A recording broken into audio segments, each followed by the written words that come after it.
Hey, well, I'm going to take this out and run it in a minute, but I thought I'd give a brief overview on this truck since I haven't done that yet on this. Finished this one up about 6 months ago. It's been ran a few times, but I haven't ran it a whole lot yet. It's a Chevy 2 Nova body from Jconcepts. What I like about this body on this truck is it's a wide body. It's 10.5 inches wide.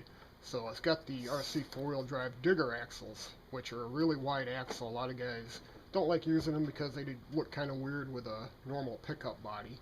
So with this 10.5 inch wide Nova body, it actually fits these Digger axles really well. Got the Jconcept tribute wheels on it, which Digger axles come with a 14mm hex. So what you do to run the tributes is get some Bully 2 hexes from Jconcept, and you got to modify them a little bit, but you can they're a 12mm.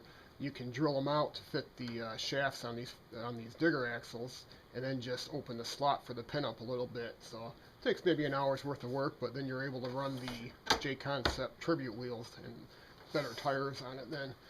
This is a custom tube chassis. It's one I built myself. This is all 3/16 steel tubing. It's actually automotive brake line.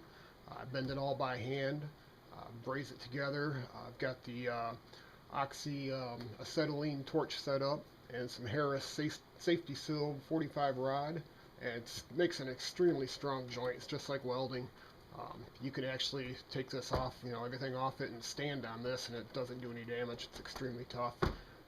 It's not as hard as you think. I've got a background in fabrication and welding.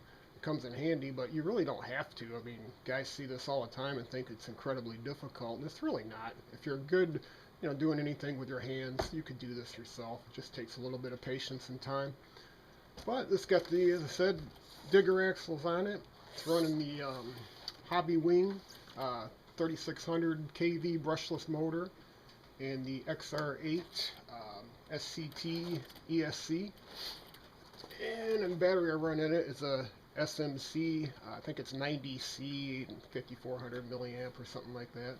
I've got it set up with dual Savage shocks on each corner right now. A little bit stiff, like I said. I haven't ran it a whole lot yet. Got it set up for big air, and probably need to change oil and at least in one of the shocks, try to soften up a little bit, but it does the job for now.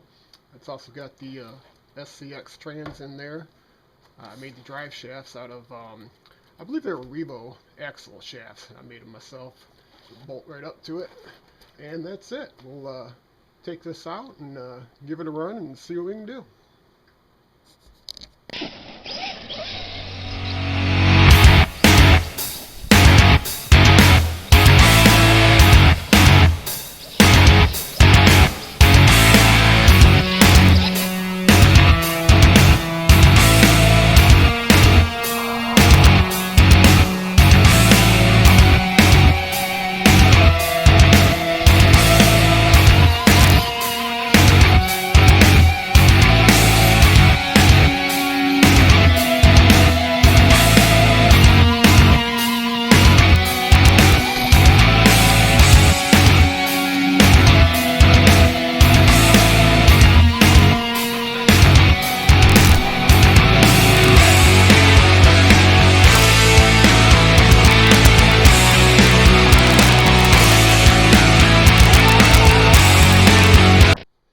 Well, that session was cut short. As you can see, landed all wonky with my great driving, and actually blew, better look here, blew the entire center section out of that tribute wheel. And these are, I think I only got maybe 2-3 runs on them. They're basically new. But the thing is, this truck weighs about 11 pounds, especially in this cold weather with the plastic being a little more brittle. I think it's just these tributes. It's too much weight for them landing like that. I think I might end up looking at a pair of those, the Durlin heavy-duty ones. I think they'll do a little better on a truck of this weight. So, there you go.